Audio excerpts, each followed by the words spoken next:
Over the years, I've discovered that people do not like math or anything to do with numbers. And that goes for economics too. Economics, like math, is a part of our daily life, whether we know it or not. And right now, we are experiencing the basic rules of economics, supply and demand. On today's market update, we'll explain how supply and demand impacts our daily lives.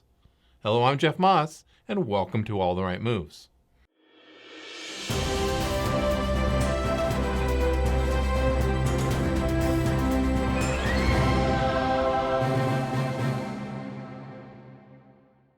The talk about inflation may be a tired one.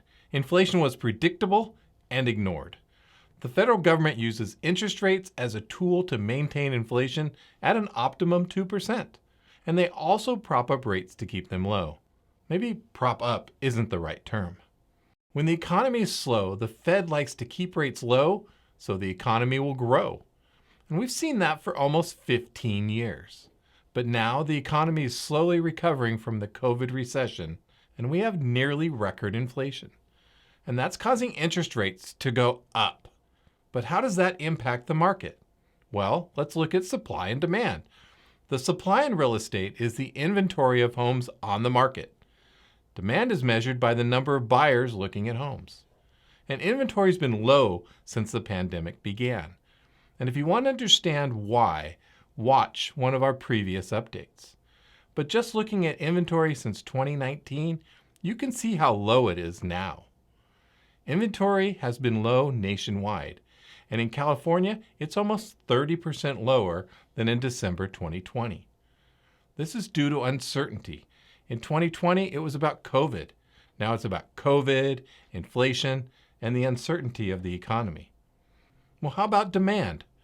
Showings last year were up over the previous 4 years. And how about looking at individual months? November 2021 had more home showings than most months in 2020. And that's during a traditionally slow real estate month. Michael Lane of Showing Time says, showings traditionally lag during the holiday season, but the data we're seeing tells us that buyer demand remains strong. The fact that every region showed a year-over-year increase indicates that buyers are undeterred. It speaks to their desire to keep searching for their next home. And you may be saying, well, people are just out looking. And I would say, during COVID, people are touring other people's homes? No, I would just think that. What I would say is, look at this chart. In November 2021, there were more sales than in any November 2017 through 2019, and we almost matched 2020. I would say the demand is high. And what I'm seeing in the first almost 2 weeks of January 2022 is that demand is still high. I predict it will continue to be. And the caveat is inflation. It may affect the economy in a way that will slow the demand. But until then, it's going to continue to be a great real estate market.